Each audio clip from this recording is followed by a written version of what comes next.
episode number 84 of the KH-Vids podcast. This week we're going to be talking about the news that came out of two video game conferences recently, GDC and PAX East. And with us today you have your usual hosts, of course myself, Misty. And me, Lee Rigid KD. And me, Calaxid. And as our staff guest we have... Plums. Yay! No member guest. To talk about some podcast news. We did miss last week. It was just like a big scheduling snafu and everything, so I'm sorry that you were without the KH-Vids podcast last week. I don't know how I made it. I know that this is like sustaining everyone's life force, so the fact that we did miss it was maybe dangerous for our listeners, but I'm sure you guys can pull through. You must pull through if you're listening to this episode right now, so yeah. Okay, we would normally talk about Kingdom Hearts news and updates now, but there are none. Yeah, okay, so we will move along to our topic for the day, which again is to cover GDC and PAX East, which were two recent video game... Yeah, East side, best side. I feel sorry for them because PAX East took place in Boston. Yeah, I know a couple people that went, actually. Not like know them, but like I'm Facebook friends with them because I knew them in high school. They wore like League of Legends cosplay, so I'm not sure how much I want to admit to knowing these people. Fun. Yeah. That is fun. Yep, okay. So the first thing, and probably the biggest impression that we get from GDC and PAX East is just virtual reality. Virtual reality was everywhere at these two conferences. So the first was Sony released some information about their Morpheus system, which is their virtual reality thingy. I think that the most exciting thing about it, and this is coming from somebody that is very skeptical of virtual reality, is just that it's supposed to be coming out in the first half of 2016, which is a lot sooner than I anticipated. Yeah, it's been... Well, a lot of people who've been doing the VR stuff has been rather cagey about when they wanted to release stuff. Mm-hmm. I think the Oculus Rift is supposed to come out this year. I'm not sure if they actually have a this is our timeline. We are definitely releasing it by this. Mm. It's kind of just a fluid hey, it'll come out. But to have like a fairly concrete release window for the Morpheus is exciting, I think. Their demo of it showed it off. You describe it, Nick, as Sims-like, and I think that it was really cool. I didn't even think about using a game like that and kind of controlling people while having a view of them like that. If that makes sense. It makes it kind of godlike, these are your. I mean, more godlike subjects. than what a sim was. Yeah.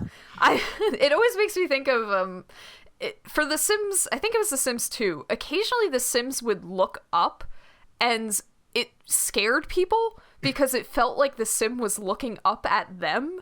And that's just what I thought of. And somebody modded it out of the Sims game. That's how much it was creeping people out. But yeah, so this was that to a whole another level. So you have the robots from what is it called? The PlayStation. The playroom. Yeah, that thingy. And you play with them, basically. You watch them doing their thing and everything. So, I mean, virtual reality is one of those things that you can't really explain. It, number one, needs to, at least watch a video, and number two, actually use it, which is what everybody tells me when I say, I'm afraid of virtual reality and I don't want to use it. They say, just suck it up and use it and you'll understand.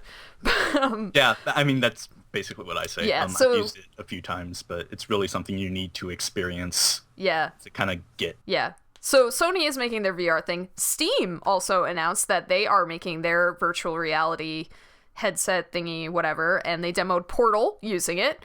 We don't know that much about it yet. There have been some impressions about it, and apparently it's a partnership with HTC, but beyond that, we don't really know that much. Yeah. I mean, it's Valve doing their thing as well, so. Everybody's hopping on the VR train, so of course Steam needs to get on it. Yeah.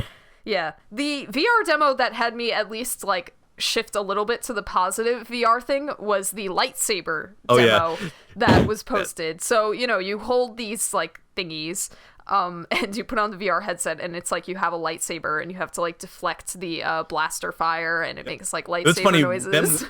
Them wearing that VR helmet reminded me of Star Wars. Yeah, just the when helmet Luke itself. wears the helmet in A New Hope and has to deflect the blaster fire. Of course, he wears the helmet so that he's blind while doing it, whereas VR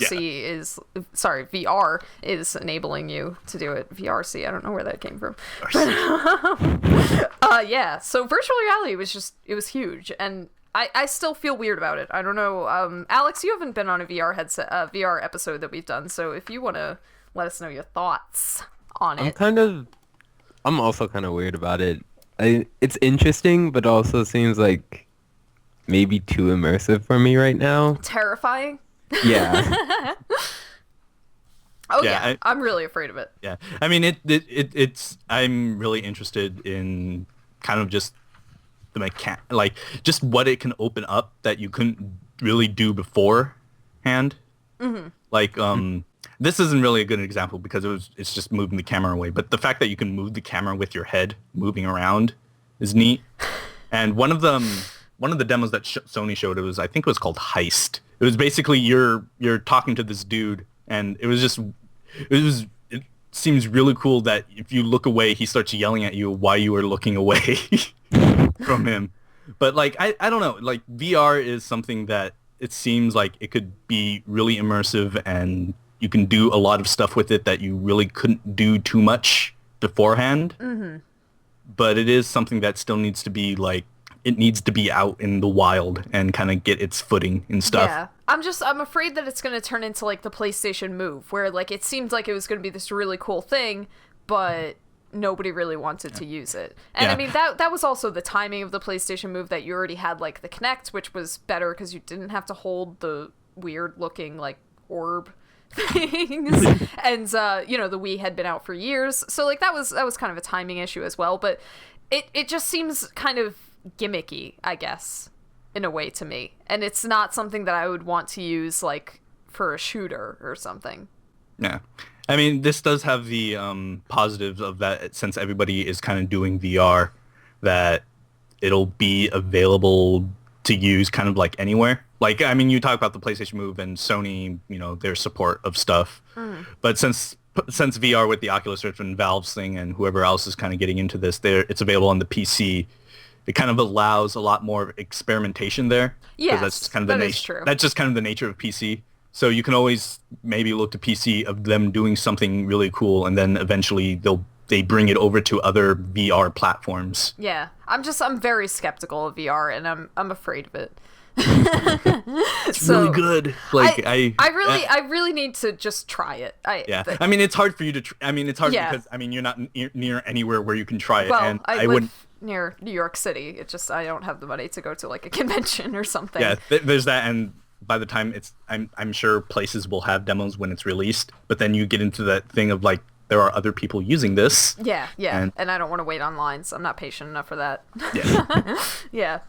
Okay, so moving along to some of Sony's stuff, they released a number that they have sold 20.2 million PS4s worldwide, which is amazing, honestly. Like, that is a lot. And it's just a huge number. That blew my mind. I mean, I knew the PS4 was doing well, but I didn't think it was that well.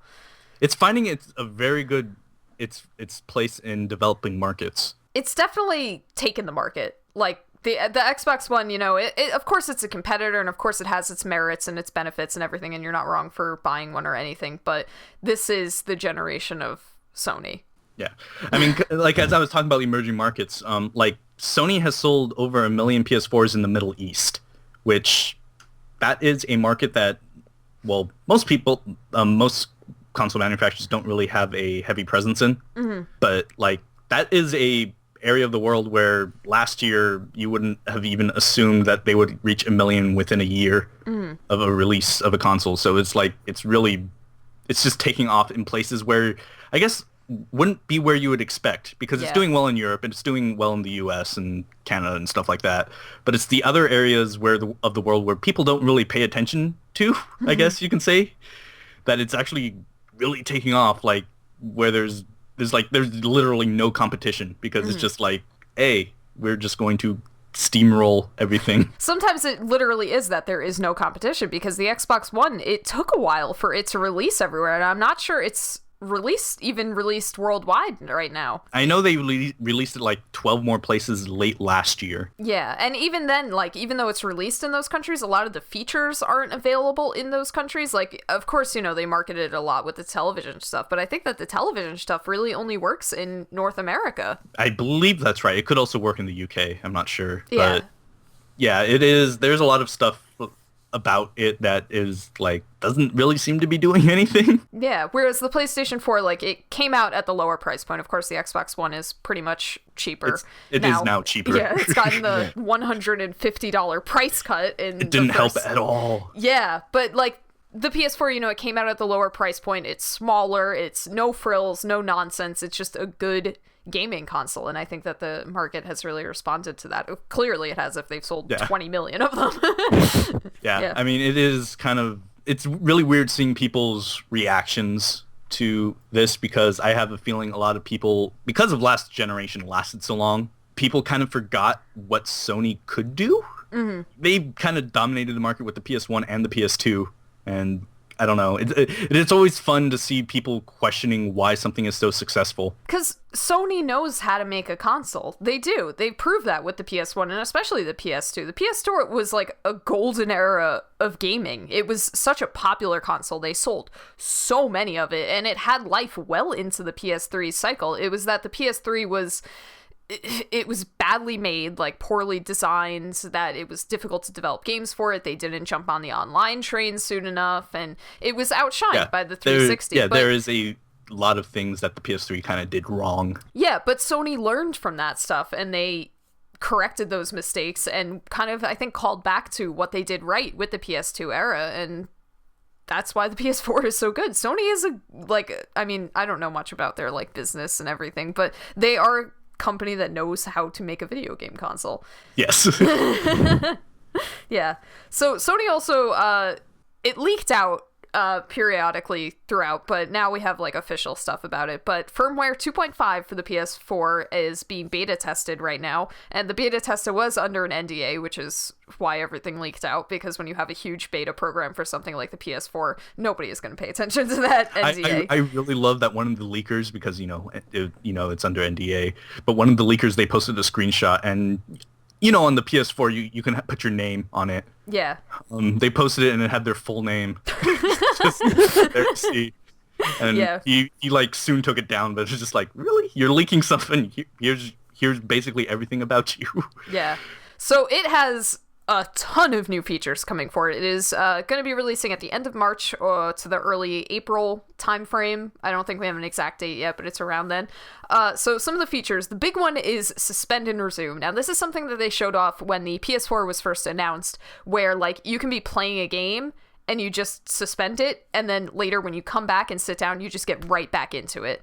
And it's pretty fast already on the PS4, like getting into games and loading up and everything. And I noticed that especially because I played PlayStation 3 a little bit over the weekend, and I'm like, God, this takes forever for me to start a damn game. But yeah, so it's already pretty snappy, but the suspend and resume thing is something that people have been really wanting. This is really good for basically you boot in when you shut down the console and you go into rest mode with it and you turn it back on, you get booted right into the game again where you left off, so you don't have to go through any menus or any stuff like that to get a game going, which for some games that have like a really long intro load so that the rest of the game doesn't really have loads, that is really useful, because then you don't have to sit through that really long annoying load anymore. I would love this for the Kingdom Hearts 1.5 collection, because holy it takes forever to get into the damn game. Like, you have to watch the Disney logo and then the Kingdom Hearts logo and then go to the menu where you select the game that you want to play. Then you have to see the Disney logo again, and then the Square Enix logo, and then the copyright information, and then finally you get to the menu screen.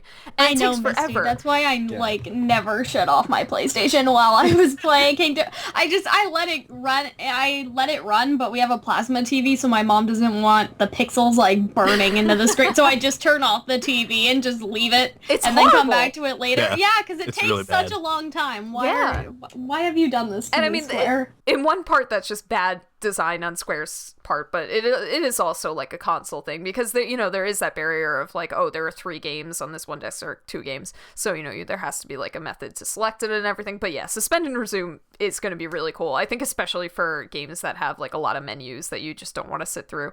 That's actually one of the things I liked about a lot of Sony's first party efforts for the PS4, is that a lot of the games just almost load directly to the game itself. Yes, that's something that I love about Last of Us, that you don't have to sit there and look like, oh, here's the Naughty Dog logo, here's the Sony logo and everything. It kind of brings you straight into the menu. But like, of course, video game developers, they should get credit, they should get their logo feature, but when you're like sitting through like 6 logos, it's just a pain. Yeah, especially when it's like third party like software they used, like the Havoc thing, which a lot of developers use for physics and other sound related things. It's really nice when a game just kind of loads directly to the opening thing. Yeah, and then on a less lazy note, it's nice, the suspend and resume thing, because, there's always that, like, oh, it's time for dinner, like, oh, I'm not near a save point, like, please, I can't save, like, I just need to, and so now, you just suspend the game, and you're good, you can stop, you don't have to wait for the save point. It's based, you could have done that anyway. Yeah, you could have just paused the game, but now like, you aren't using that power, it's a lower and you aren't power having your system running, yeah, and all this other stuff. It's really cool. Yeah, so that's not the only thing in firmware 2.5. Like, if they just released that's it with not even that, the biggest thing for me. Yeah. So some of the smaller features, you can back up games and saves to external storage now, which is nice. Not only if you are filling up the 500 gigabyte hard drive pretty quickly, but just if you're changing out the hard drive. Previously, you had to just like re-download all of the games, and if you have a slow internet connection or if you have a data cap or something, this is really nice. Yeah. I had to download 500 gigabytes worth of stuff when I got a 2 terabyte hard drive for my system. Yeah, so you can not fun. You can back up games, saves, settings, and apps to the external storage. Trophies will automatically sync in the background, which is nice.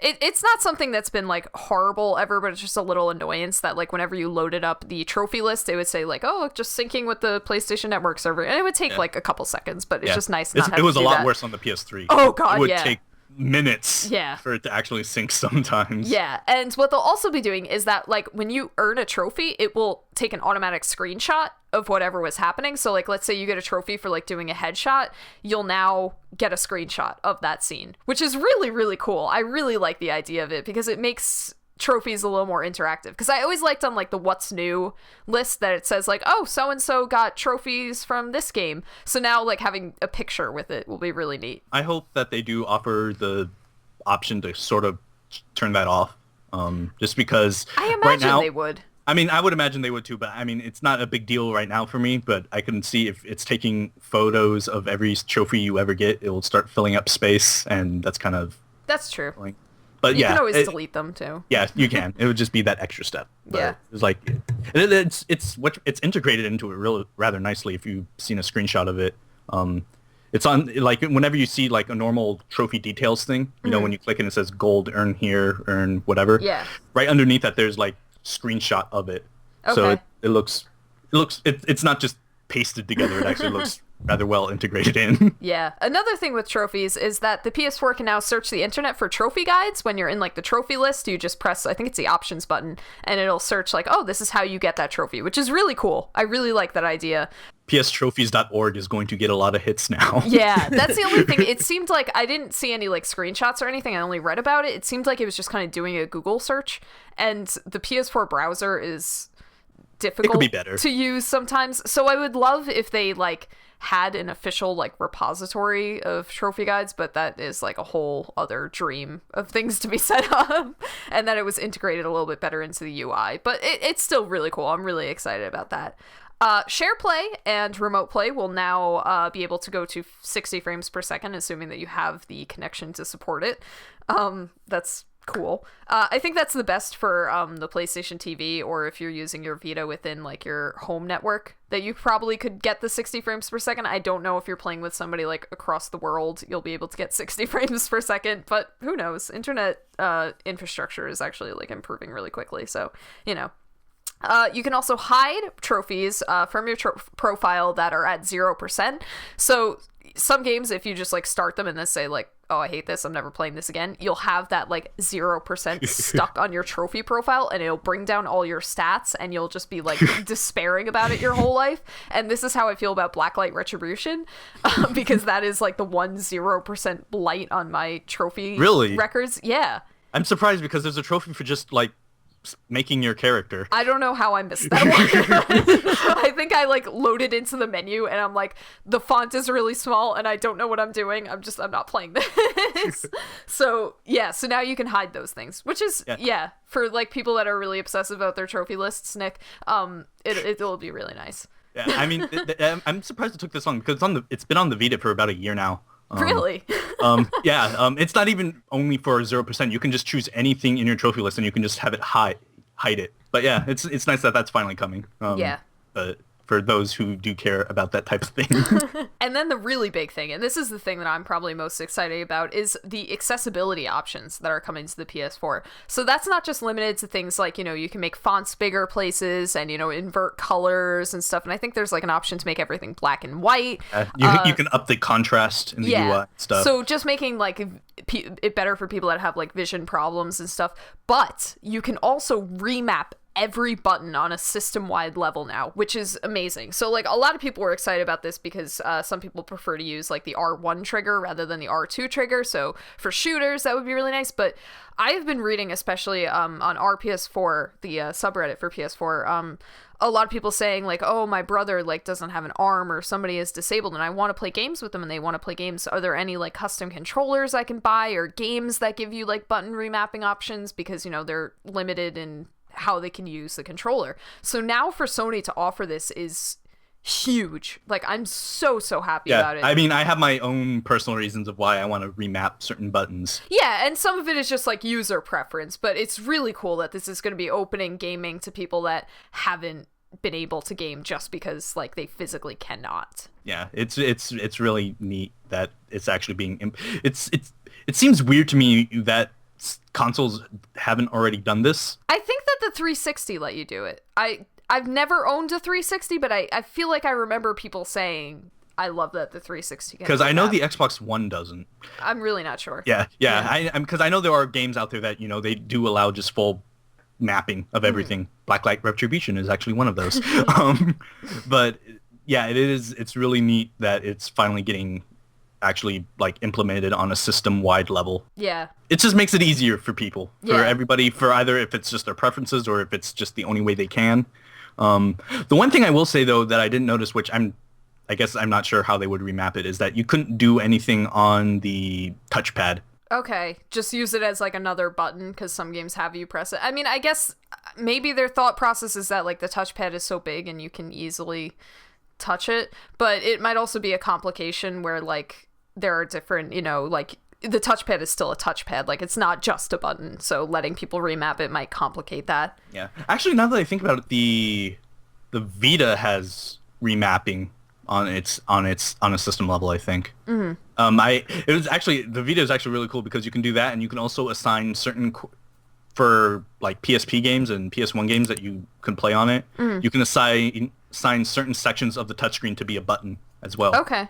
Which was useful for a few things, but yeah. So this is huge. This is really huge. I'm really, really happy about this, that it's becoming a more accessible console for people. And that's a selling point that the Xbox One doesn't offer this, that, if a disabled person would likes video games and wants to buy a new console, like PS4 is now the option for them because it gives you these choices and the ability to change things around and make it easier for you to use.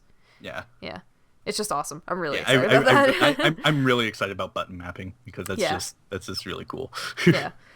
Moving along to some of Microsoft's announcements, they pretty much just reiterated stuff that they talked about with the Windows 10 reveal, which is good because the Windows 10 reveal was more about like the computer side of it. So now they're really starting to highlight more and more how they will be integrating Windows 10 with video games and the Xbox One in particular. So they talked about things like cross-buy between the Windows 10 App Store and Xbox One software, and cross-play between games, meaning like you play a game on your Xbox One, you play it on your computer, it's all synchronized and shit. I think the only game that does that, they've confirmed that for right now, is Fable Legends. Which is the problem, that this is something that is going to have to be done on a developer level, that the adaptation of it is questionable. Yeah. I didn't realize Fable Legends was free to play. I don't know who would pay money to play it, so maybe that's for the best. Yeah, still salty about Fable Legends.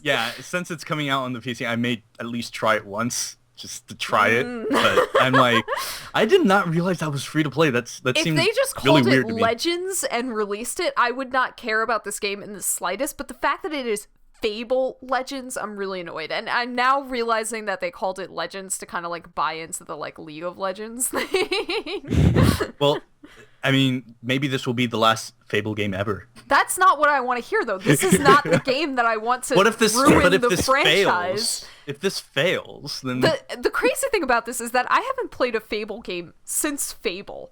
but you have such fun memories of it. And I love Fable. Fable is the reason that I bought an Xbox. Like, I mean, I didn't buy it myself because I was like 9 years old. And why my mother let me play Fable at 9 years old is another question for another time.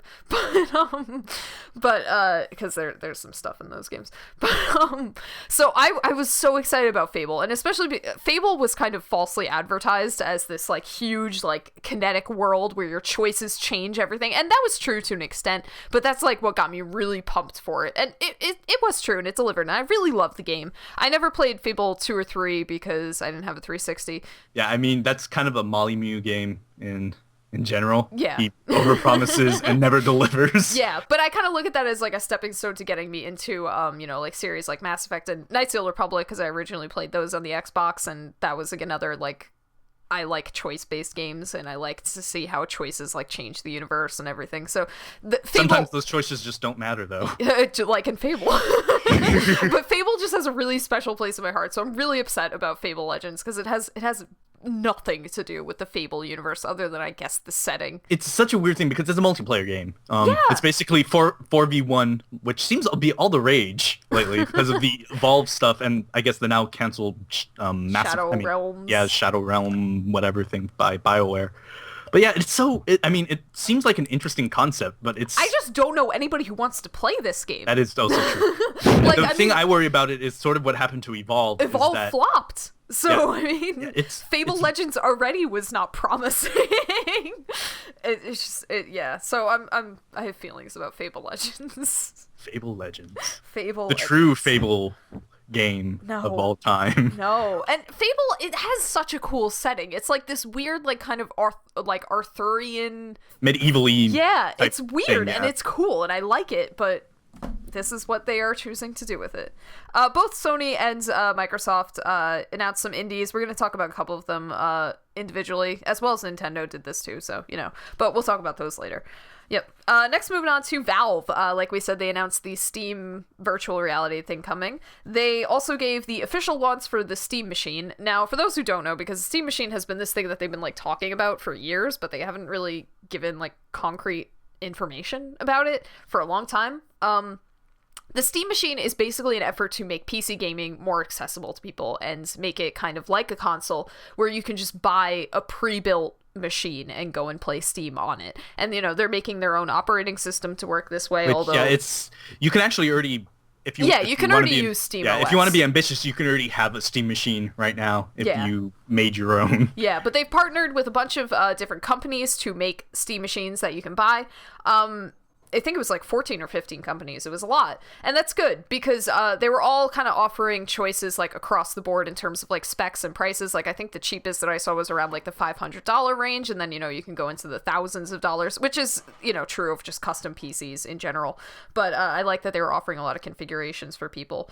And it's good because, like somebody like me that knows how to build a computer and knows my way around a computer, of course I would want to build my own. But for people that would want to break into PC gaming, this is a great way for them to do it. If they don't have like the technical know-how. Yeah. And some of the machines themselves are stuff that you probably would actually pay a bit more for if you try to do it yourself. There is that possibility, particularly the ones that are more compact, because they have a few that are actually really small, like considering what their specs are. Oh yeah. So stuff. I mean, if you for the aesthetics factor, you'd probably spend a little extra.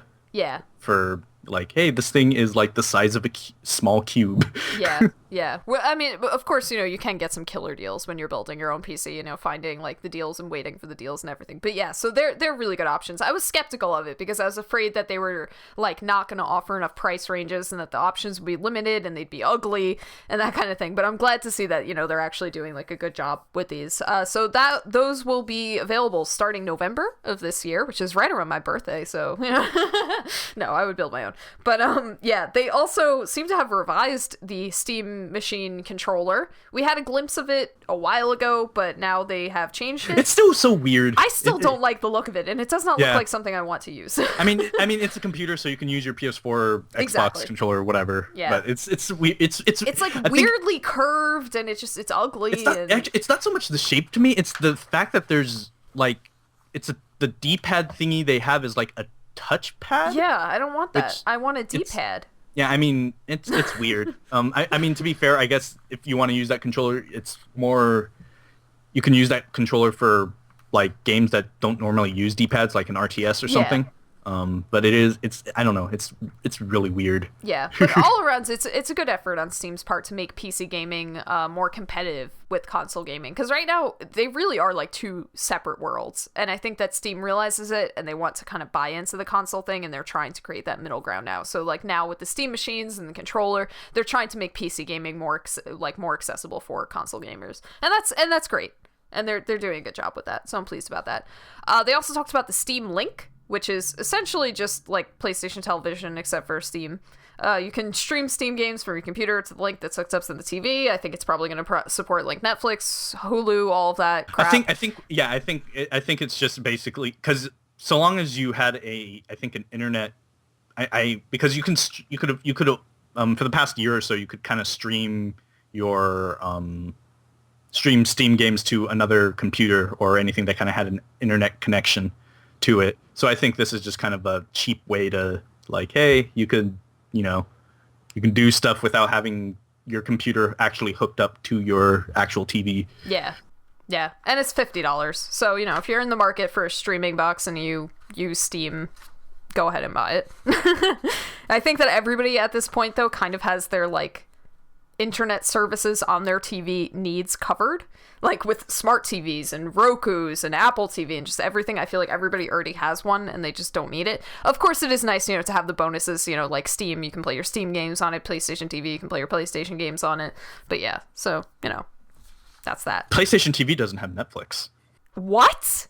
It does not work on Netflix does not work on the PlayStation TV. Well, that's why it's tanked. I don't understand why.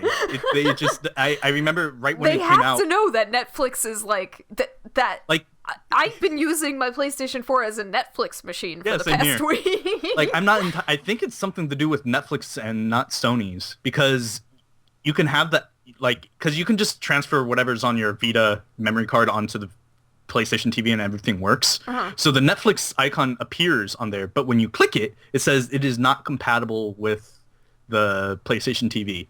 So is it that Netflix needs to build like an app for the PlayStation TV? I think what it is because there's certain Vita games that you can't play on the TV because of the touch stuff. Okay. So there is a check, because if you did the same thing with say Gravity Rush and you try to click it on the PlayStation TV, it'll give you that same message that it's not compatible. Uh-huh. So I'm thinking Netflix just didn't update their app to say hey, yeah, this is compatible, and I'm not sure if they'll fix it. I mean, given the low adaptation rates of the PlayStation TV, there's not much of a reason for them to pay somebody to fix this when it's not going to spread their service elsewhere. It's just such a weird oversight, I guess. Yeah. The PlayStation TV actually outsold the original Vita last month, because I think it's because of that Amazon thing, because they had it for 50% off for I would buy it for 50% off. I mean, not right now because I'm poor, but I would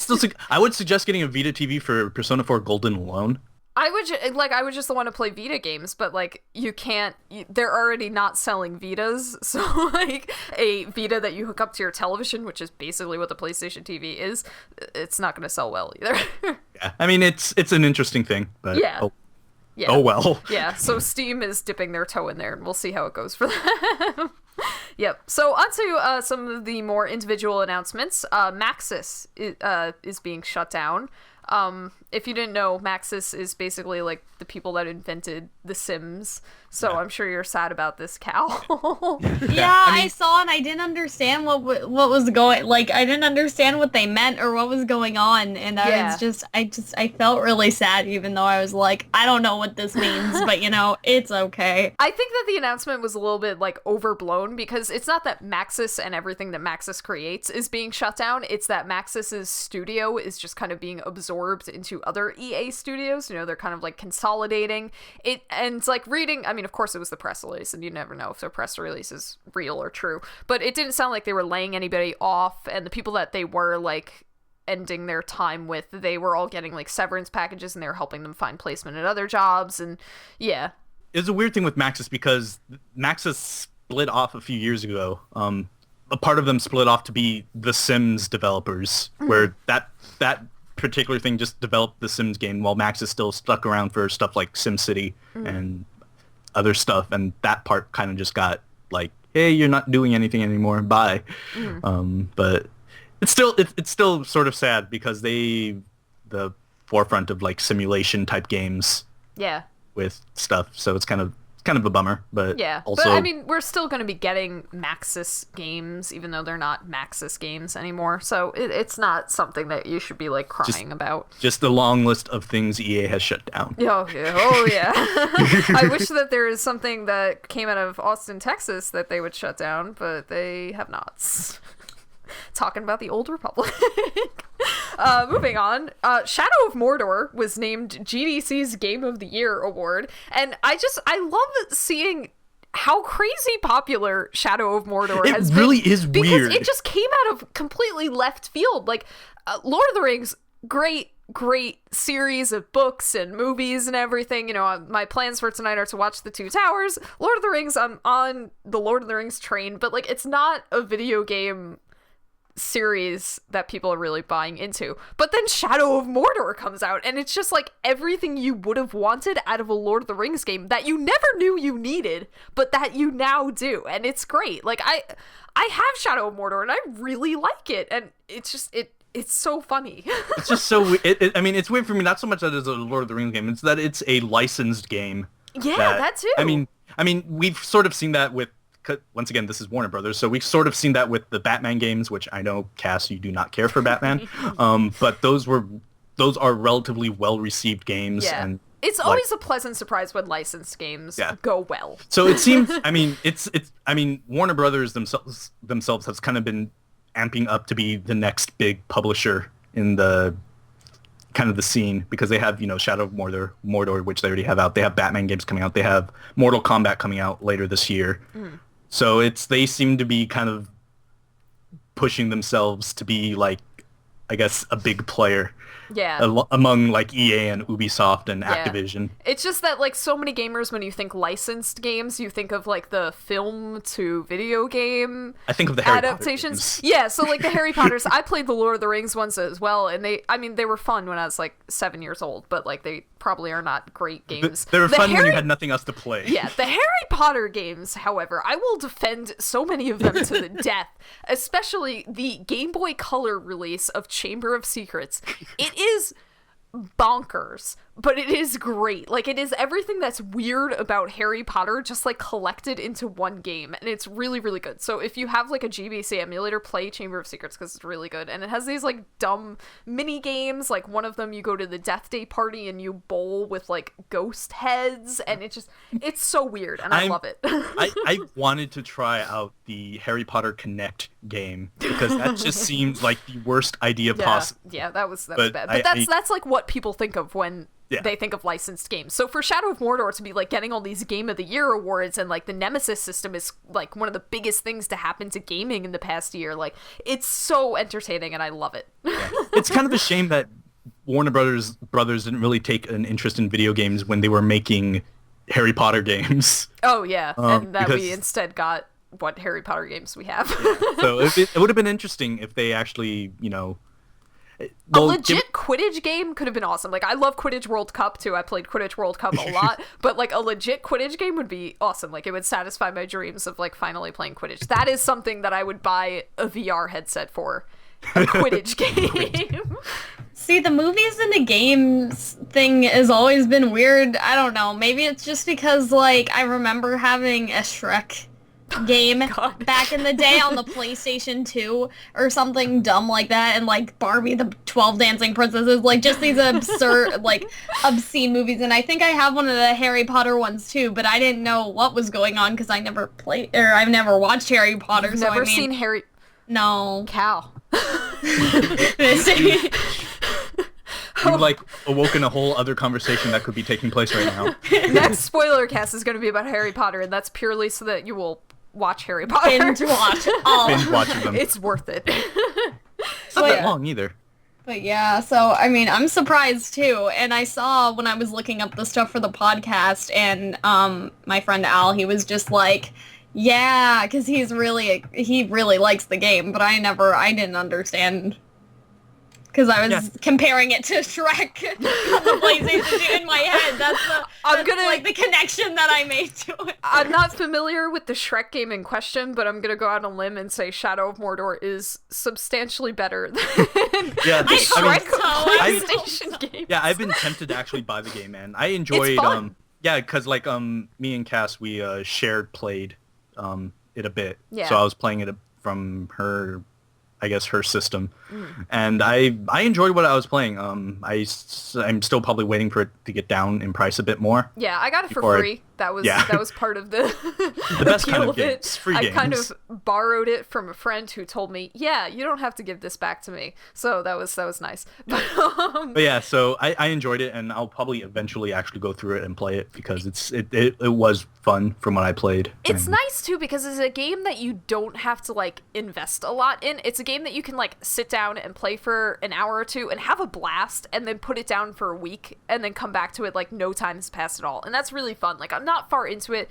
and you know, the story is not, you know, you're not finding like the next great Lord of the Rings story in here. It's pretty honestly. But but it's fun to play. Yeah. Yeah, and I think that all of this is deserved for Shadow of Mordor for just creating like a fun game. Yeah. And to be fair, there wasn't exactly a lot released last year. Yeah. But it is also like a big technical achievement with the Nemesis system. And it shows off, you know, that fact that, you know, Shadow of Mordor releases on like the PS3 and the 360. They don't have the Nemesis system. So I think that it is showing off that like the new consoles have there's a reason to move forward into the next generation, that, you know, we can achieve these really awesome things. Yes. Yeah. I want to see the Nemesis system in tons of other games because it's that good. Next thing is Metal Gear Solid 5 got a release date. I'm sure you're happy about this, Nick. I can't believe how soon it is. Like, I'm already like jumping out of my skin because Bloodborne is coming out this month, and I forgot about that. I am so, oh my god. It leaked. It leaked already in like, funnily enough, in the Middle East. Since we were talking about that, but it leaked, and I've been trying to avoid spoilers and just like, oh my god, I'm so excited. It's just, I don't know, it was just... I cannot explain how excited I am. I feel like it was just announced, and I guess it was announced like 2 years ago at this point, but I don't know. Yeah, Bloodborne was...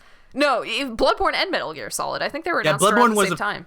Bloodborne was officially announced last E3. Metal Gear was actually... Was it the E3 before that? Yeah, okay. No, it was at the VGA awards thing. Whatever. The conferences all blend together after the only reason I remember its announcement was because they showed a trailer, and then it was just called The Phantom Pain, and Kojima was doing this whole entire thing like, oh, that wasn't Metal Gear Solid. Oh, that was made by Moby Dick Games. I don't know what they're doing. And he created an entire like persona of Joaquin something, Mogren.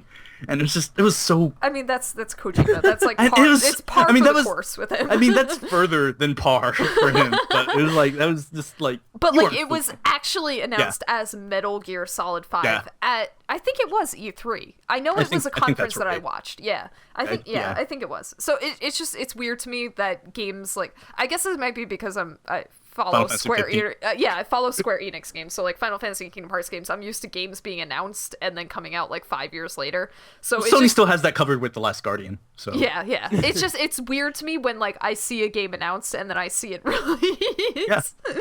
Yeah. So yeah, it's coming out. Yay! I don't play Mario, so. I know you don't, but I'm excited. Yeah. It's like I'm. Yeah. This year's great, except for a delay nice. of a certain game. Next thing, Wolfenstein: The Old Blood is announced. It is a standalone expansion for PS4, Xbox One, and PC. I really like the idea of standalone expansions. They did it with Infamous, with First Light, and I think I got Infamous through First Light through the PlayStation Plus thing, but I like the idea of it because I have never played an Infamous game, but I was like, interested in the series. So I liked that, I could buy this DLC, it'd be short, it'd be cheap, and I could kind of get a taste of what the series is about, and if I liked it, buy into the series. So I like the idea of this too, because I was interested in Wolfenstein when it first came out, but I didn't want to buy the game, and so I might check this out. Wolfenstein was another interesting game last year, because a Wolfenstein game comes out, you're like, oh, it's Wolfenstein. It's like it's Nazis, you're fighting, you're shooting stuff. Yeah, but it was really well received. It was well received, and actually had a really good story, which people were really surprised by that. Like, what are you doing? Yeah, so for that reason, I was kind of interested in the game, but, there are other things that I was spending my money on. So I like the idea of standalone expansions. I hope that more series do them. Next thing, which, speaking of spending money on things, the Final Fantasy X 10-2 HD remaster is coming to the PS4. We knew that for a while. It leaked out. But it was given the release date of May 12th. There are a lot of things coming with it. Not a lot of things, but for a port to the next generation, it's kind of nice. Whenever I say the next generation, I think of Star Trek, but next generation. But it will feature cross save, which is nice, and you can import your saves from the PS3 to the PS4 in between the Vita version, all of that. So that's really radical, and I'm happy about that, because that means that I'll probably finally finish Final Fantasy X. Oh yeah, I was about to ask if you finished that. She got past us. And Nick had a whole conversation about this.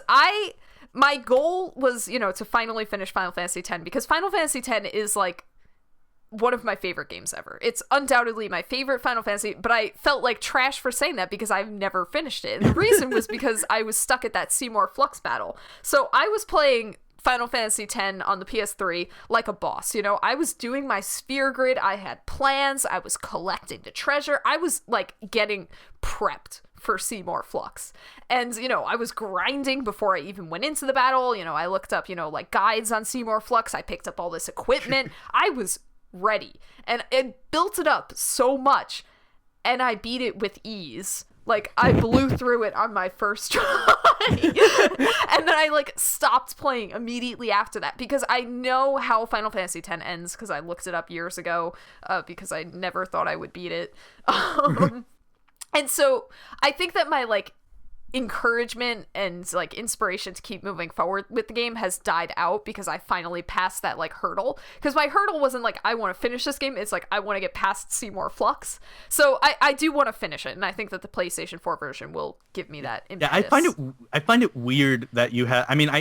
Flux is a difficult battle. I'm not saying it isn't, but I find it weird, because I think the battle after that with Unalesca is a hell of a lot harder. I haven't gotten there yet. So. Yeah, so that's why I'm you quit. Okay, now you're going onto a boss that I think is a lot harder than the one you just faced. I think the thing about Seymour Flux is that once you learn how to, stave off the zombie thing. Yeah, that zombie thing is really just... Yeah, the zombie thing will kill you if you don't have the right equipment for it. And I was playing Final Fantasy X when I was young, so I didn't really understand. You had no idea what you were doing? Yeah, I didn't get it. So, now that I knew, oh, you can get this equipment that, makes zombie impossible to have. And I also never used haste when I was a kid, which... that is helpful. That is very helpful.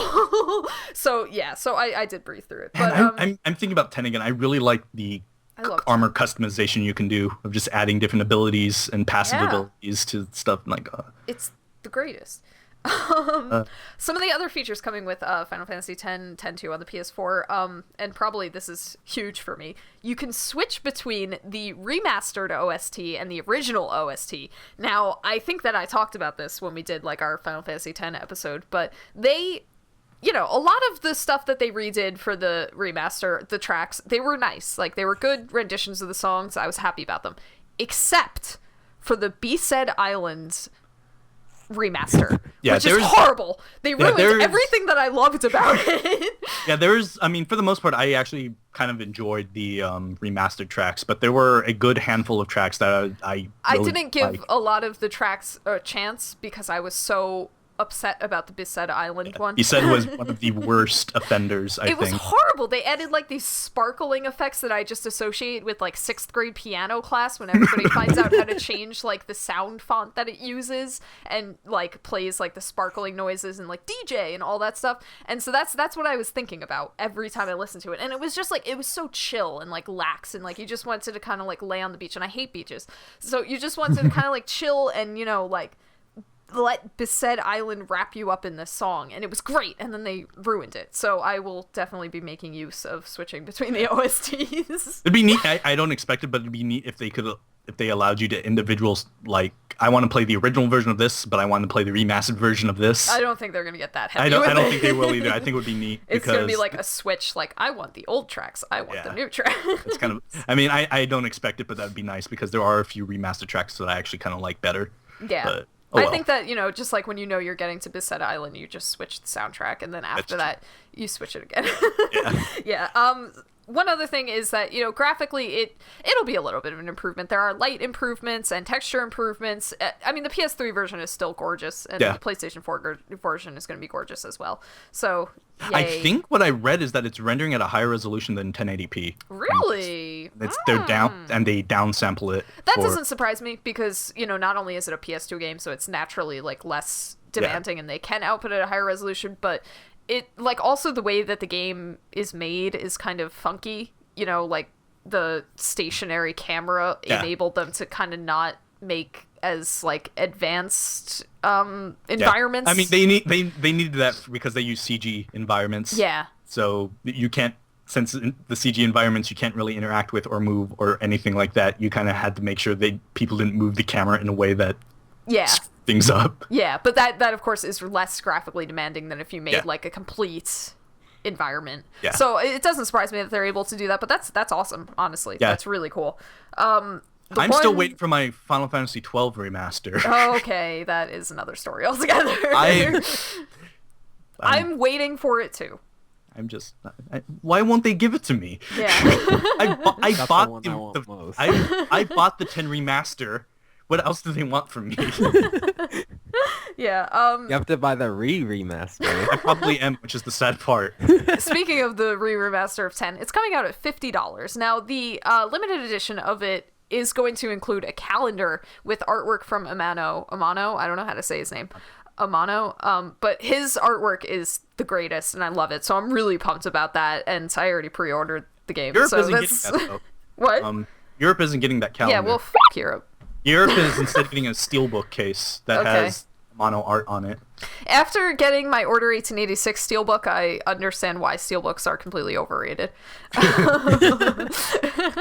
But yeah, so this will be the 4th time that I buy Final Fantasy X. The first time I bought it, and then my stepbrother lost that. And so I bought it again, and then I bought it for the PlayStation 3, and now I'll be buying it for the PlayStation 4, and I'll probably buy it on the PlayStation 5 and 6 and 7, so, you know. I was tempted to buy it on the Vita this past weekend, because Best Buy was having, all our Vita games are just going to be $10. And I was really tempted to buy 10 because it would be $10. But then I remembered that 10.2 came as a download code, and I don't really have space for that, so I was like, never mind. Yeah, so if you haven't jumped on the Final Fantasy X train yet, you have so many opportunities to do it now, so just do it. Play the game because it's amazing, and you'll cry a lot, and it'll be great. There's a lot of stuff about that game that I like. I love Final Fantasy X, and we have had entire episodes about Final Fantasy X. We're probably going to do another one when the remaster comes out, so, you know. Look forward to that in May. Yeah. Next up, Unreal Engine 4 is now free to use. This is awesome, and I'm excited about this not because I can use Unreal Engine 4, because I can't, because that is not what I do, but I'm just so excited to see what comes out of this, because this enables anyone to go and play around with it and potentially make a game with it. And, you know, there are, of course, you know, still, you know, the licensing fees that they get with it, you know, like they take, I think it's like 5 cents off every dollar you make. They take 5% of whatever you make after you've made $3,000. Yeah, which is a good model, I think. I think that sounds fair. And yeah, I'm really excited about this. Yeah, I downloaded it and I've been messing around with it. I've done a few stuff with it. I've made my first level, I guess you can say, I'm basically using their starter content thing because I don't know how to create assets yet. Textures are fine because I mean you just need any image Photoshop or any image editor and you can make assets. But to make textures, but to actual make like models and stuff like that, I have no clue on how to do. I downloaded Blender and I'm going to start figuring out at least to do something with that. I think it's exciting too for games that have already been built with Unreal Engine 4 that I don't know exactly because I don't know how this goes about, but for people modding them, I would imagine that this would make it maybe easier, even if it's just that people are more familiar with Unreal Engine 4 now, so it would enable more modding. But yeah, so that's just a cool announcement. We won't dwell too much on it because this isn't like an overly technical podcast, but it's something you should be aware of. If you want an overly technical podcast, do say so. I can go on for hours. Yeah, it'll just be the Nick episode. Next up, this is a little indie game that was announced that I loved the look of. It's called Oxenfree, which is a great title, first of all. And it looks really cool. It's another one of these indie games that are centered around teenagers, which I'm so happy about because I have so many feelings about making video games about teenagers that we'll get into at another time. But it's kind of this weird, like, kind of supernatural thriller sort of thing where these kids, on an island. Yeah, these kids like go off to an island and they discover some weird like supernatural thing is going on there. We only have like a trailer for it, but it looks really sick and I'm really excited for it. And it kind of reminds me of Life is Strange in a way that it is, about teenagers and has this like supernatural element to it. And I hope that this is like a new genre that becomes popular, at least with indie games, because I love it. Yeah, I mean, Life is Strange was pretty great. And this is sort of a side note, but episode 2 finally got announced with the release date, so I'm happy about that. It's in like 2 weeks. I'm so excited. It's when Bloodborne comes out, which, I'm not getting Bloodborne, so. I know. But yeah, I really, when I first saw it, I was really interested in it because it looks nice, just from a stylistic standpoint. But the one thing was the trailer, the music in it really caught my attention. I don't think that it was like official tracks, like it seems like stuff from other soundtracks, but I hope that the music will be like on par with that when the game actually comes out. And I believe it'll be PS4, Xbox One, and PC. I'd probably be a safe bet. I think it's only confirmed on PC at the moment. Okay. All right. But I think that is a pretty safe bet. I did look it up, and it said that it was on PC right now, but that they were looking into developing it for consoles as well. So I'm really excited about this game. I will be keeping an eye on it. And speaking of eyes, another indie game that was announced is called Beyond Eyes, and it looks really cool too. It's about a blind girl, which heck yeah, yes. She's 10 years old.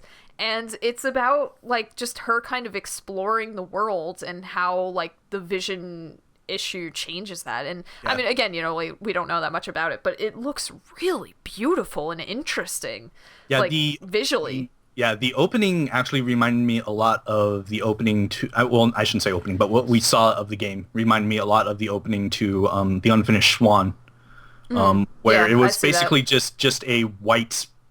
if you haven't played The Unfinished One, you basically start off in just this room that is just pure white. You can't see, you don't even know if there's like anything there. It's just pure white, and you can walk around and you can hear your footsteps and stuff like that. Yeah. So what we saw Beyond Eyes reminded me a lot of that, and I am really interested in experimental games that like they go beyond what you would expect. Yeah. Or like. Because visuals are such an important part of video games. Yeah. And like this, you can obviously there are visuals in this game. They're very, there's something, but it is something that's still kind of understated. When actually going through from what we saw of this game so far. So that was I always love it when people experiment with things. Yeah. So, yeah. So I'm really excited for this idea. I'm excited too now. I remember this book that I read in elementary school, and basically it was about a blind detective, and it would have pictures in it, and it would show what he sees, and like every page would just be black, and I thought that was really cool. So now hearing about the game, I'm just like, yes, let's do this, because I think, I don't know, it'll bring some not awareness, because I mean we know that blind people exist and everything, but just I think it's a cool. It's showing the other side of things. Yeah. You know? To represent blind, to have a 10-year-old blind girl as your video game protagonist, that's a bold move, and that's awesome. I'm so happy that is happening.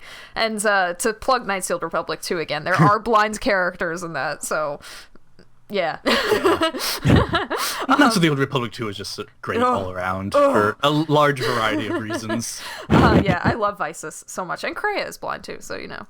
Principal characters here. Kreia. Oh, okay, all right.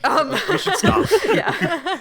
But yeah, so Beyond Eyes, I will definitely be keeping my eyes on that. That is awful. Yeah. Next big game announcement, Rock Band 4. I have so many emotions about this announcement, and it was timed really well for me because it was announced around when because I play video games like with my friends at the movie theater that I work at, and that's a lot of fun. And we've always said like, like playing like DDR or Rock Band on like the big screen, because we have like one of our theaters has like a stage kind of in front of the screen. So it would be really cool to play like DDR or something on there. And then one day we were like, yo, what about Rock Band? And we started talking about Rock Band and getting like all excited. We're like, oh, I wish that there was like a new Rock Band out and stuff. And I played Guitar Hero when it first came out. I was like one of the first people to go out and buy the guitars, and everybody would come to my house and like want to play Guitar Hero with us, and it was so much fun. And I played up to Guitar Hero 3 because that was when like the genre kind of started to explode, have problems. And I never played Rock Band because I didn't have like I played it like at people's houses and stuff, but I never owned it for myself because I didn't have a console for it. Like I didn't have a PS3 at that point, and I couldn't afford to go out and buy like a drum set and the microphone and everything. But yeah, so it feels like this is my new chance, and it feels like it's just like bringing back the rhythm genre, which it is, and that's so great because like as awful as the rhythm genre kind of ended and how many problems it had, it's still so special to so many people that I'm so excited to see Rock Band 4 coming out. You played Rock Band a lot. Yeah, so I did. I want to.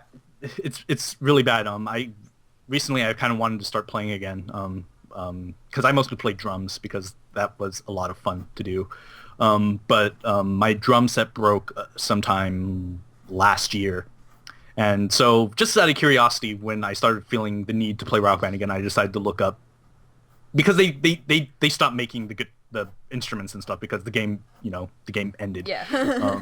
So I decided to look it up, and they're like going for $90 on eBay. And I was like, I guess I won't be playing this ever again. And then it gets announced, and I'm like, the biggest thing I got out of it's like they're making new instruments. I'm so happy I can find something for cheap again. Yeah. I mean, one of the really cool things to come out of it is that they're saying that they want to have guitars like from like 2005 still work with it, which is nice because a lot of people still have them like rotting in their attic. I got rid of mine, but it's a good move on their part. I think it was Luxord on the forums was talking about issues that he had with the previous instruments, that like the drums especially were not very durable, and that he hoped that the new ones were better in that way. But yeah, so new guitars look really nice too. The Rock Band, at least Rock Band 2, Rock Band 3, was really, they got really insane with what you can use with it. They released like a MIDI adapter. Really? That you can hook up to your PS3 or Xbox 360, and then you can hook up an electric drum kit to that adapter. Ooh. And you can use your electric drum kit in the game, which, I mean, that is a very expensive proposition if you have none of those things. But I think that kind of opens the door to, like, actual musicians, because they've always kind of a lot of actual musicians have kind of written off rhythm games as saying, like, oh, it's nothing like, playing an actual instrument, and this is not, good for me. But, to kind of give them that entry point. And Rock Band always has kind of been the one that's, like, made by people that just love music. Yeah, and like, I mean, Rock Band 3 had the pro instruments where they had like, here's the actual guitar you can hook up to the thing and try to play along and all this other stuff. But I think the biggest thing for me about the Rock Band 4 announcement, besides it actually existing, is that they're trying to get DLC to work from the PS3, which I spent a lot of money on songs. I will say that now. I think if I loaded up Rock Band 3 right now, I have about 1,000 songs, which the sad part about that is that's probably maybe not even a sixth of the amount of music available. But I'm just so excited for that because if that wasn't the case, I'd be a lot more hesitant to jump onto the Rock Band train again because I'd be losing all that content that I wouldn't be able to use. And I'd be just so bummed out about that I'd just kind of forget everything else. And that's another really awesome thing about the announcement, that not only are they trying to get like the old songs back in, so like your favorites from past like releases, you know, you can play those too, but they're also talking about it as what a rhythm game should be, that they want to make a platform and just have, you know, you buy Rock Bands and then, you know, you get DLC for years to come, but the Rock Band platform, like Rock Band 4, it's still the same game that you're playing. You're just getting, you know, like cheaper song updates, because that was always the problem with, like, you know, I said I played Guitar Hero 1, 2, and 3, and of course there wasn't like the online marketplace infrastructure to enable them to do this, but you know, you bought the new game just because you wanted new songs to play, and so, you know, it's a much more consumer-friendly option to just buy the game and then be able to buy DLC and get new songs without having to go out and buy like a $60 game. Yeah. So that's really awesome. I'm really happy about that. I mean, the Rock Band, they've been known for importing old games into new games, at least, so that was always great. But it was still like, oh, it's still a new game you have to buy, which has its own set of stuff. Yeah. But I'm excited for this. I think everybody's excited for this. I think that everybody around our age has great memories of like Guitar Hero and Rock Bands, and they want this in their hearts. And I'm just so excited because it's so Rock Band was probably one of my favorite games that came out of last generation. So it was like, it's just, I mean, I'm saying this so many times, but I'm just so excited. It's just, I'm just thrilled about all of this. Yeah. And Harmonix opened up their song request thing again. Yes. Where you can just submit them songs to your heart's content and see if they get included. I have a habit of submitting a bunch of songs that are probably not very well known, so I'll probably be one of the only people suggesting them. But I'm excited for that because everybody is excited. Yeah. I'm so pumped. Harmonix is good with music. What music they include in their games. They include a wide variety. Yeah. And a lot of the times they include stuff that is really obscure and like, which is good. Yeah. They're like, I always love the music that their own like developers who are part of a band as well. They've always include some of their stuff like freeze pop and and then they get like local people too. I think that's how Jagged Gorgeous Winter ended up in Rock Band, which was one of the best ones to play. Actually the community manager of one of the community managers of Harmonix is the drummer. Oh, okay. I should say former because now he works with Sony. So okay. So Rock Band. The one thing that I want is for DDR to also come back, because DDR I don't think that ever left. My thing. There's no DDR that I can play on my PlayStation 4. That is true. And I don't really go out to the store and see DDR mats for sale. Although that is also true. Although, you know, when we were still talking about playing DDR at the theater, we went on eBay and like tried to like find out how much it would cost for us to buy a bunch of DDR games and get a bunch of DDR mats and everything. Like the cheap plastic mats, or like... No, well, see, that's like the big issue here, that, you know, I know that because I played on the cheap plastic mats, and then, you know, there are like 3 tiers that you can kind of go. So you can go for like the straight, just cheapo plastic mat. You can get the kind of better one that has padding and it's a little bit more responsive, and then you can go like all out and get like the metal one. That is like, you can just buy the machine. Yeah, that is outside of my price range. But you know, the ones with the mat. I love DDR. I passed out playing DDR. That's how much I love DDR. I remember when I first I got DDR for the PS2 as a gift, and they just gave me the game. I had no mat or anything. Oh no. So I was just playing with the controller. And that in itself was fun, because you can just use the directional pad and the face buttons for the 4 directions. But it was like, I still had a lot of memories about that, so I love DDR. So DDR is great. Yeah. Some great songs on there too. Boom Boom Dollar. That's my jam. Yeah, okay. And then got 2 little other things, and we're pretty much done with the conferences, I think. If I skipped over things you guys care about, you can bring them out.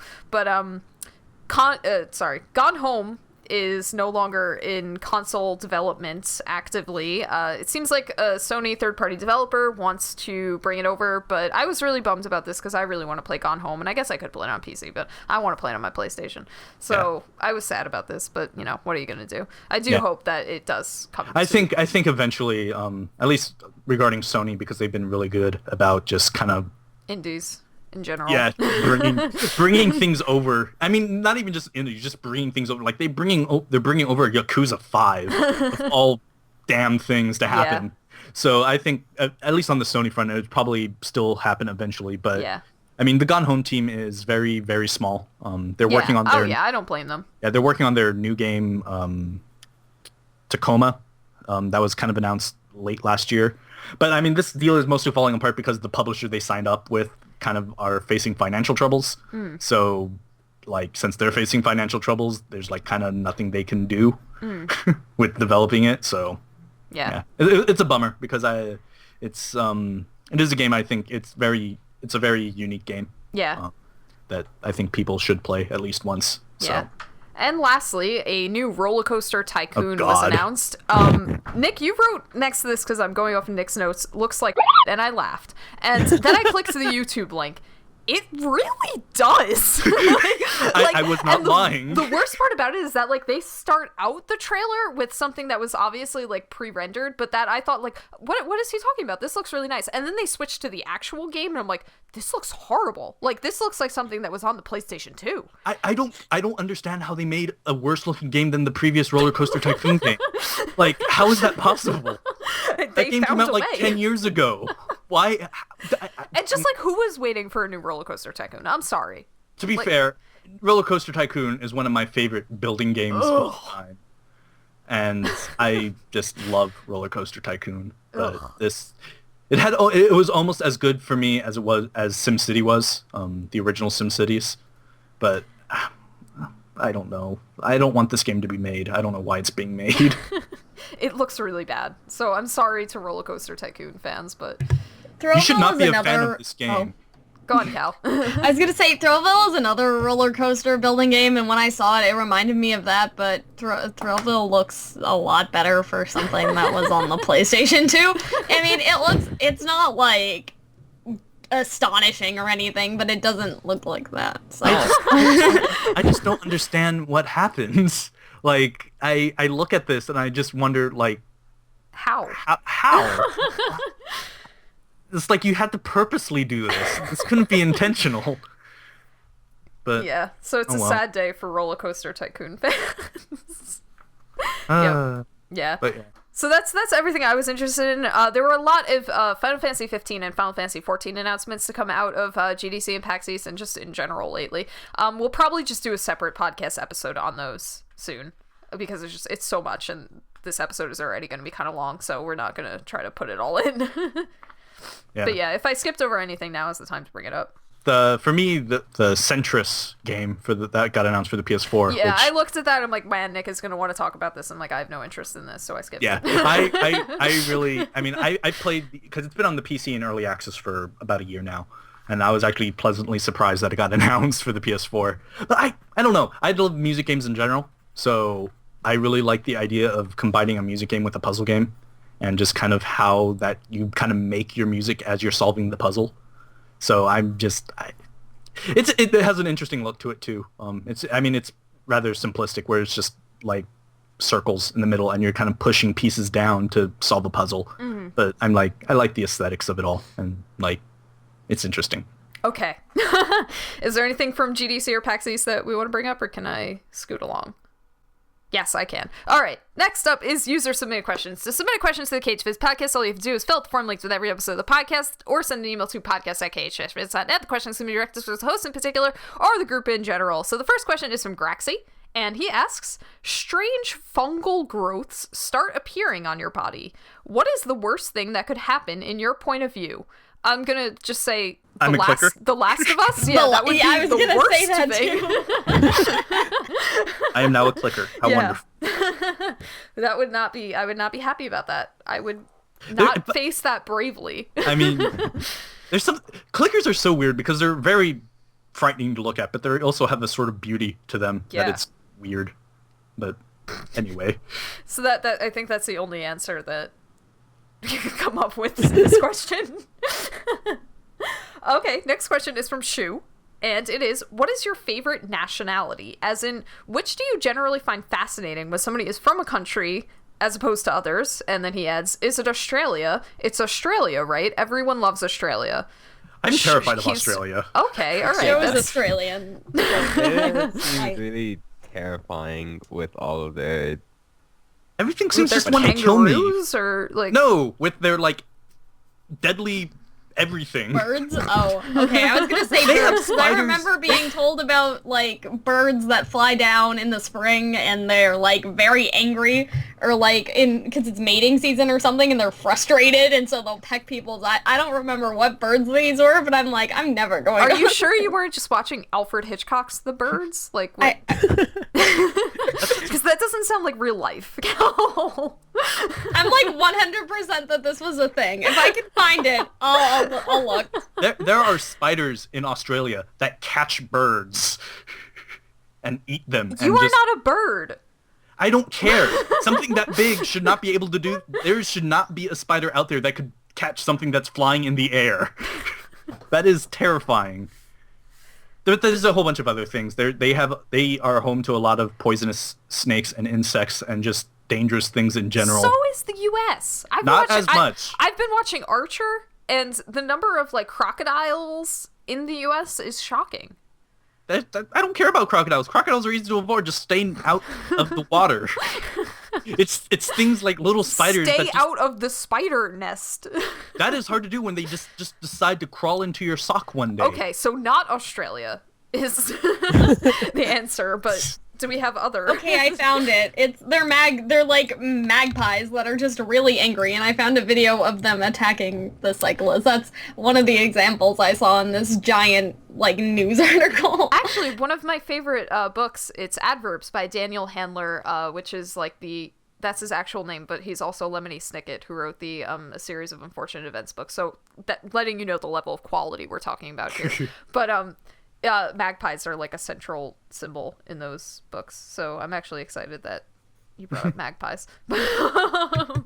Yeah, actually, now a lot of things about that book are making sense, knowing that magpies are killer birds. Just bringing that up. But okay, not Australia. Where else is your favorite nationality? I'm kind of... It's hard for me because I'm kind of interested in everything not the U.S. in general. It's because American is, like, not even a nationality. Yeah. I'm interested in certain parts of the U.S. because they seem a lot different than Los Angeles, which people would argue Los Angeles is kind of weird in its own right. But I don't know. Like, Germany would be interesting. I'm always interested in that. I have a big thing for English accents. Particularly English women. So... Yeah, England is another one I'm interested in a lot. Keira Knightley. Japan. Japan is Japan. Yeah, Japan is... The first thing I thought of when you asked that was Atlantis, which is probably That is... That's the first thing that hit my brain, and I was just like, that's great, Cal, you know? Oh, boy. Canada, I want to move to Canada. It's my life goal. I'm not that interested in Canada. Okay, well, no, let me explain. Before you say anything. Canadians, wait, yeah. I don't think anything is wrong with Canada. I just don't think it's exciting. Canada is just like the less shitty version of America. That's exactly why I don't find it that exciting. Because the less shitty version of America is not that exciting to me. So that's not saying Canada is a bad place, because I actually think Canada is pretty cool. I love that at Epcot, at the World's Expo, that Canada there is like, there's a steakhouse there, and like the employees like wear flannel, and there's just like all these moose decorations, and it's like a big joke, but that's also just like Canada. You can almost make that argument for, except for the moose part, you can make that argument for like Alaska or... Because Alaska is like basically Canada. Or Seattle with the flannel. Do they wear a lot of flannel in Seattle? I've never been there. I wear it's something. A lot of flannel it in is New something. York, so okay. Seattle is an interesting place. I highly suggest people visit it. I also have to do a little shout out to Iceland because that is like my sister's Ooh, favorite Iceland. thing. My sister's Iceland's pretty obsessed cool. with Iceland, and she tells me interesting things about it. I Well, also really like Finland and like mostly the Scandinavian countries because they are socialist countries, and I am a socialist. Honestly, if I had the chance to move anywhere, it'd probably be Finland Sweden. because they pay their teachers really well. I'd go to probably Sweden or Finland. Finland is getting a bit.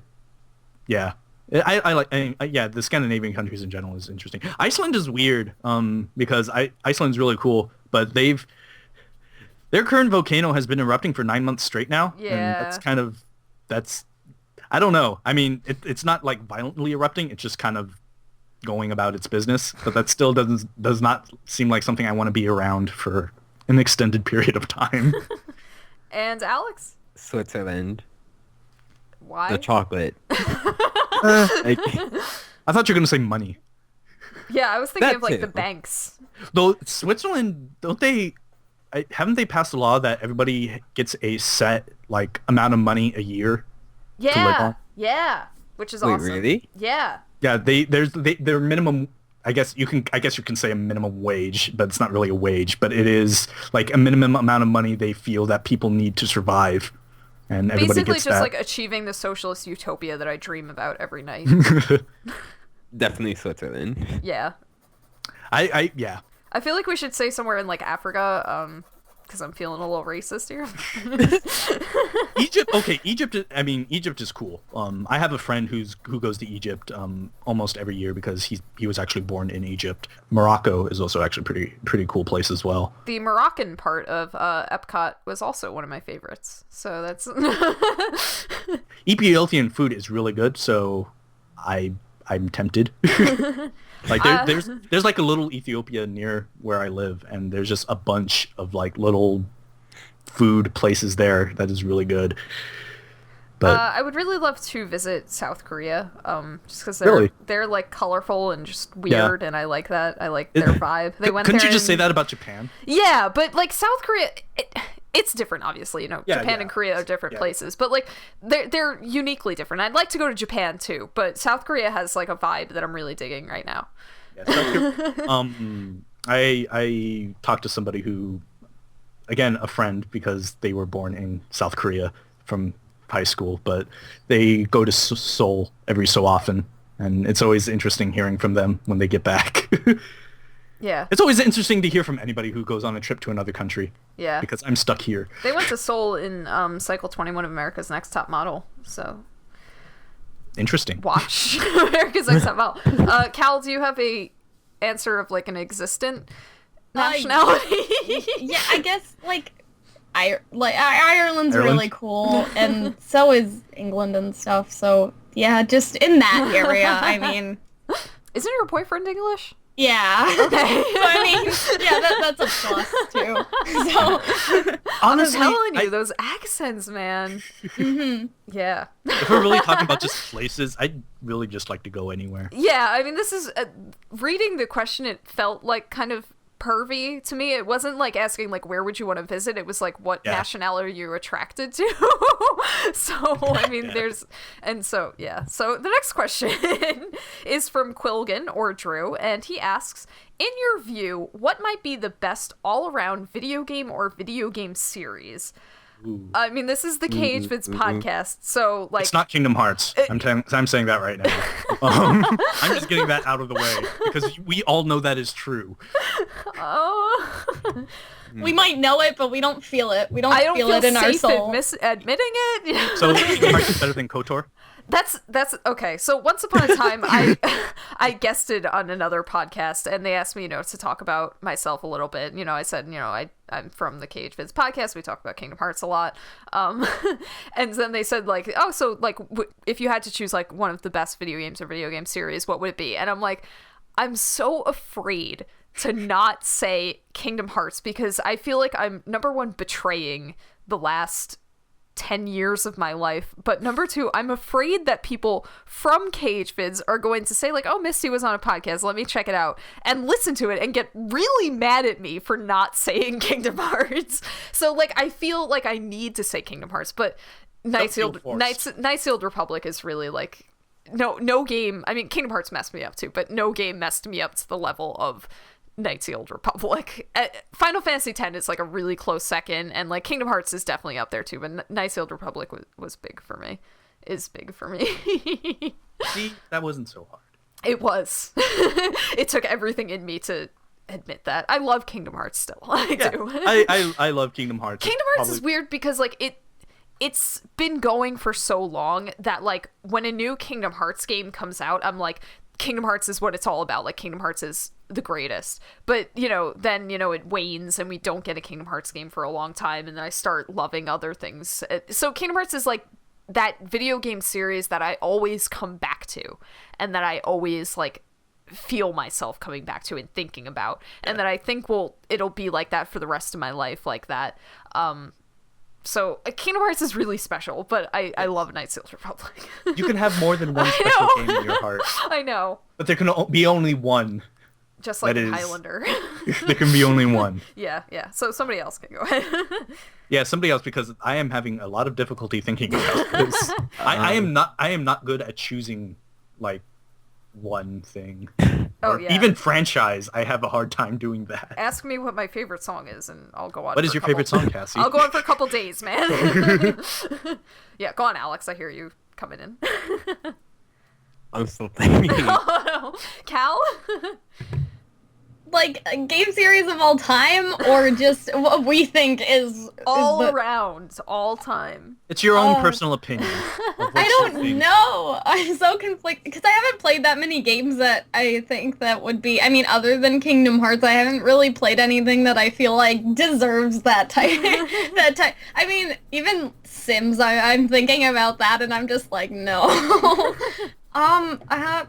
Yeah, I mean, I don't know. Maybe... Assassin's Creed is growing on me. I think the story and all of that and the history stuff, that's all cool, but I wouldn't call that, like, the best either, so I don't know. My problem is I haven't played enough, and I haven't played enough full franchises to say it. Like, I haven't even touched Rechain of Memories, so I can't say Kingdom Hearts is the best series. Have you played Chain of Memories? No. God damn it, Alex. This is where we like lose faith in everybody as like Kingdom Hearts fans. See, I'm the opposite of Alex because I have played Kingdom so Hearts. many. No, I've played so many franchises and series that I cannot choose. Like Kingdom Hearts obviously is very important to me. It was one of the first franchises that I kind of like actually followed. Besides just like playing a game, I followed it. But Metal Gear Solid franchise is so dear to me as well. The same goes for the Souls series, Demon Souls, Dark Souls, now Bloodborne coming out. I'm considering that a Souls game. I don't care what people say. Those are just so phenomenal on a game level that you can. It is incredibly amazing about how much analysis and discussion you can have about a game, where the story it's okay. There's stuff going on. There's a lot of lore building that goes along, and you kind of it leaves you to kind of figure out things for yourself. But it's so amazing just playing it, how much discussion and analysis you get from just like how to approach fighting or approach a boss or approach like a puzzle or something like that. So that aspect of the Souls games is so dear to me that it's hard to not at least consider it. And then we're moving into the Persona series, and they're all great, but Persona 3 and Persona 4 in particular has had such a profound effect on me when I first played them, because I played them when they came out. I played Persona 6 in 2006. I mean Persona 3 in 2006 and Persona 4 in 2008, which at the time I was playing those games and how those games were kind of being like shown about and everything. It's just like they affected me when I was a teenager in high school. So those are also up there as probably my favorite games ever. It's really hard. It's difficult. I just recently I mean, Cass knows this, but I recently went through KOTOR 1 and 2, and those games I have a lot of feelings for, and That was just Yeah. that was just a recent franchise I decided to play like within the last month. So it is, And it's it changes you as a person. KOTOR 2 is Yeah. There are things that happen in that game that I You never expected to have a Star Wars game. no, I didn't. I again go into that entire franchise thing. It's a Star Wars game. It's a franchise thing. It's just like I like that that you're here to support this now too. That I'm not just like, she's just a crazy Star Wars fan. Ignore she her. is. I'm not crazy. These games are really like good. I mean, I enjoy Star Wars. Like I enjoy the franchise as a whole, and the movies and stuff like that. I enjoy watching them. I consider them like really good movies to watch. But I would not consider myself an obsessive Star Wars fan, like a certain someone. But the KOTOR games are amazing, and KOTOR 1 for a few reasons, and KOTOR 2 for a lot of other reasons. KOTOR 1 for like Bastila and other reasons. Bastila was primary thing with it. I don't know how much it is just because Cass talks about Bastila and KOTOR a lot, but I love Bastila and just everything about her, and yeah. I will say also, I want to amend my answer a little and say that Life is Strange really has the potential to get up there with me, because I mean, the first episode already has me all messed up, and I'm really excited to see what it goes. I'm interested in it. I just don't want to call it yet because I don't want to call it yet, but like it resonates so much with me as a story about like teenage women and their problems and what they're dealing with, and that's really powerful, and that's kind of what Knights of the Old Republic 2 did that for me with Bastila. The story just resonated so powerfully with me, and Knights of the Old Republic 2 was like crazy philosophy that I'm also really into. But this isn't a franchise yet, but The Last of Us is I'm tempted to say it was probably my favorite game of last generation. It contends. It's always weird when you think of your favorite games from a particular time period, because there are different reasons you love different games. Yeah. Like there are reasons I love The Last of Us. Yeah, which makes these questions so hard to answer. That like you love this game for this reason and this game for another reason. That it's hard to choose one. And I love Demon's Souls for a completely different set of reasons. But it's just, I don't know. So Last of Us is up there. The Metal Gear Solid series is up there. Persona series is up there. Kingdom Hearts series is up there. Metal Gear Solid is up there. Mm.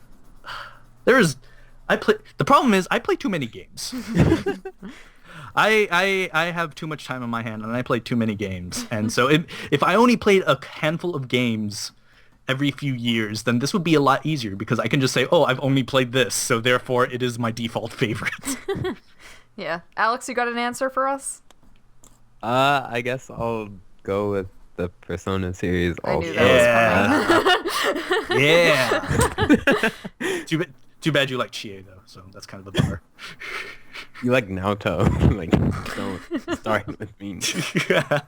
I guess I'll go with Pokemon also, because there's a special place in there. I've been playing those for like 10 years. Yeah. And I guess from a game last year, to Child of Light and Transistor, because Transistor was like so good, and Child of Light I really liked, and I'm excited for that sequel whenever it's coming out. I still need to play it. I own it. I've owned it for like 5 months now. I bought it back in like October. Yeah, I've had it for a while too. But I haven't played it yet. I've had other stuff going on. Yeah. It's really quick. Things to play. And Cal, you got a straight answer for us too? I don't know. I'll go with Kingdom Hearts, man. Somebody had to. Yeah. Don't worry, guys. I'm looking out for you. See, if this question was about movies, then I can answer more straightforward, but... Oh, man. I cannot do that with movies. I mean, There are certain movies that I hold in very high regard that would be no-brainers to suggest, but then to disseminate between it's so hard. those. Like, Amelie, Upstream Color, Empire Strikes Back, and Pacific Rim, all up there, but I can't choose one. And Scott Pilgrim. Oh, Scott Pilgrim. Okay, we need to stop. I've still never seen Scott Pilgrim. Oh What? my god! I've been meaning to watch it. I watched. Oddly Scott enough, Pilgrim, I played it. I played this Scott Pilgrim video game, which, oh my god, it is probably one of the best beat 'em ups I have ever played. I've been reading the comics too, and they're really good. Scott Pilgrim is a great movie. Yeah, but moving along, I scrolled down this question as we were talking about the GDC stuff because I thought it'd be cute. So it's our last question. It's from me. I want to know, like, obviously, I'm thinking that all of us played like Guitar Hero, Rock Band, or something. So what was like your favorite songs or like memories from playing those? I'm gonna say I went to Disney this year, and we kind of had a bad planning episode where we ended up spending like 5 hours in the hotel. And we had arcade credit, so we went to play in the arcade, and I spent a lot of money in there that I should not have. Don't get me started on arcades. Playing skee ball mostly because I love skee ball. Oh my god, there's an arcade in Vegas that I go to. Instead of gambling my money away, I decided to go to an arcade in New York hotel, which is... There are no arcades near me, so like it's so rare that I get to play in an arcade. Same so here. I was really pumped to play skee ball. But they also had a Guitar Hero 3 station there, and I played there a lot.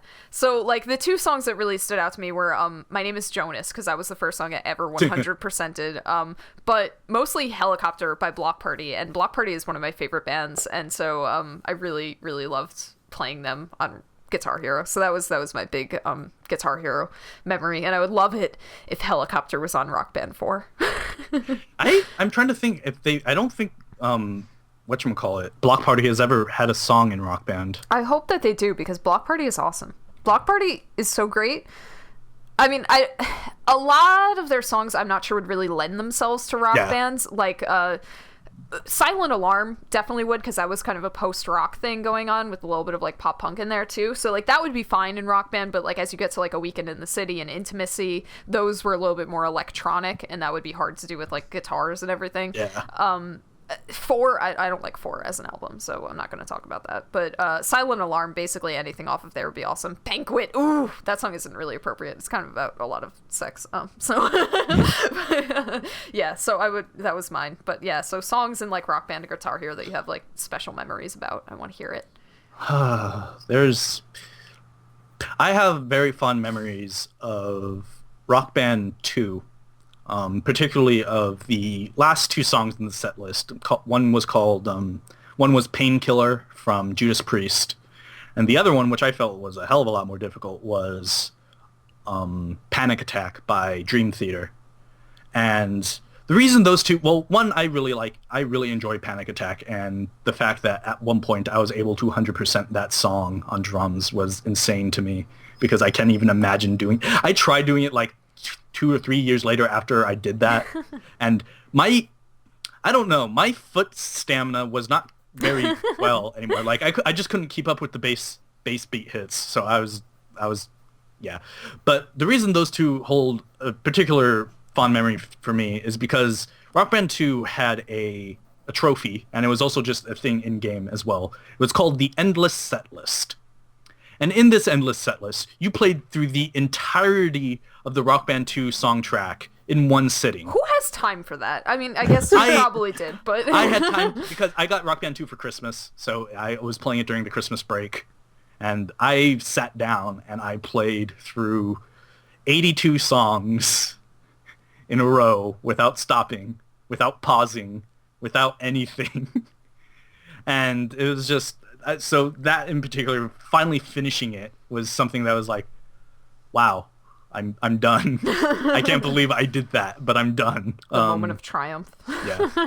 Another one for me is because Rock Band they put out a lot of just like full albums of songs. So like they put out a full Pearl Jam album, they put out a full Red Hot Chili Peppers album and stuff like that. So going through the entire Red Hot Chili Pepper and Jane's Addiction albums that I purchased was also pretty awesome, because putting out albums is weird because obviously there's songs on an album that don't lend themselves that well. Mm-hmm. There'll always be a chance of that happening. And like in Jane's Addiction, there's a few songs that were kind of like whatever on drums, but there are other songs like Jane Says that is just, holy what is going on? So those going through albums at a time were always fun. There's just so many songs I played on Rock Band that it's hard for me to choose, like, yeah, this is the song that I associate with Rock Band. Cal and Alex? Eye of the Tiger is the only song that I knew on the old Rock Band. I don't even know what version it was, but I just remember it was, yeah, that was the only song I knew because all of them were old, I guess. For me, anyway, because, you know, I'm still a youngin' and everything. So that one will always hold a special place in my heart because that's the only one that we ever played. So... Just Eye of the Tiger over and over and over again. Over and over again. And I think that's part of the reason why we haven't played it in a long time. I feel like something happened where my mom was just like, okay, guys. She reached her threshold of Eye of the Tiger. Exactly. And, like, put the Wii stuff away. I can't remember if I actually owned Rock Band at one point in my life. Because I know we had Guitar Hero. Guitar Hero counts too. I chose something from Guitar Hero. Yeah. I never really played it that much, but the one thing I remember was that one Cascada song, or however you say it. They put a Cascada song on Guitar Hero? I don't know. The only ones I can think of, like, Every Time We Touch and... Yeah, it was that one. It was one. Every Time We Touch is on Guitar Hero?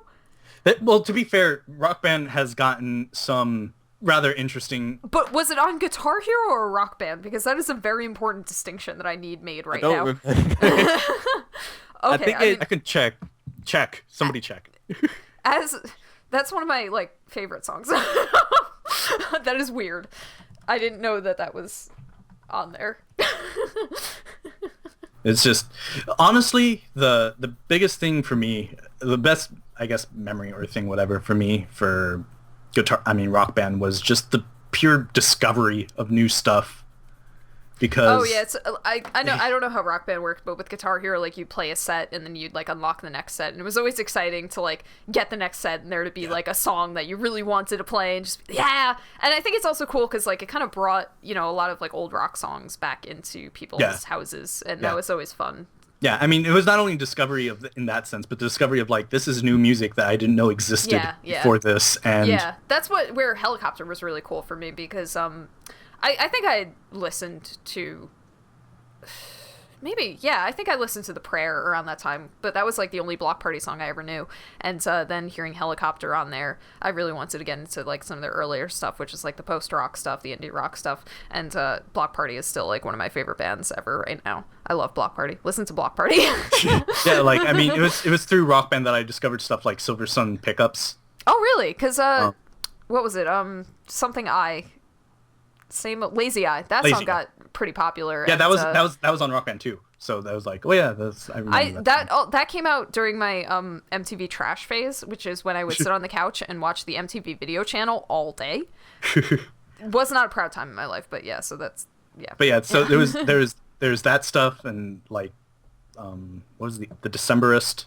I discovered from Rock Band. I know about them before. Yeah, you I'm a music nerd, so yeah, you kind of know stuff, but like, especially when they created Rock Band Network, which was basically Rock Band Network was a way for artists to hire people besides harmonics to actually make songs for Rock Band and release it, and so that led to a bunch of just like very small independent artists to just make use of that. And I mean, it led to some things I knew, like Anna Monoguchi released a song on there that I really liked. But to move along, community news and projects, just really one thing to mention: the top 5 winter seasonal spotlight has come to the end, and the winner is the only entrant, Saybox. I think that's how I'm gonna say it. Bass. He goes Saybox. I don't know. Bass. He won. He was the only entrant, which is not to say like, oh, it just kind of went to him. His efforts are definitely appreciated, and his video was really cool. I watched it. So congrats to him. That's awesome. Hopefully, future top 5 thingies will go better. And if you do edit videos, please participate in the top 5 because it's fun, and there are details about it on our website. Any other community news to mention, or can I? I have nothing. Good. Nope. I Oh, mean, geez, that's not fine. good, but Fine. I'll see how it is. Yeah. I'll never hold a community thing ever again. yeah, please don't. So, to just give you guys some ways that you can participate in the podcast and participate in the site in general, you can leave us a comment, of course, on every podcast thread. That's always important. Let us know your thoughts, answer our user-submitted questions, interact with us. We love that. You can submit a question to the KH's podcast, as I said, by filling out the form links with every episode of the podcast, or send an email to podcast@KH-Vids.net. You can submit a topic to the KH-Vids podcast by following the sticky in the podcast section, and you can also request spoiler casts for us to do through there, which we would love, so submit your stuff. You can opt in to be a guest on those episodes, which gets you on the podcast pronto. And finally, you can... Wait, what was the other thing? I think I got everything, right? It sounded like you got everything. Yeah, guest questions, topics. Yeah, I'm good. Wow, Sorry. you stumbled. I stumbled. This It's is a because we rarity. missed that week. You're rusty. Yeah, I gotta sharpen those blades. Okay. Yeah, all right. So that concludes our episode. Please let us know what you thought of it by leaving us a comment and participating in the podcast. If we missed some news about GDC and PAX that you were really pumped about, yell at us about it in the comments, anything like that. Please do. We want to hear from you guys. We like it when we hear from you guys. And now I'm gonna wrap up the episode. So thank you all for listening and have a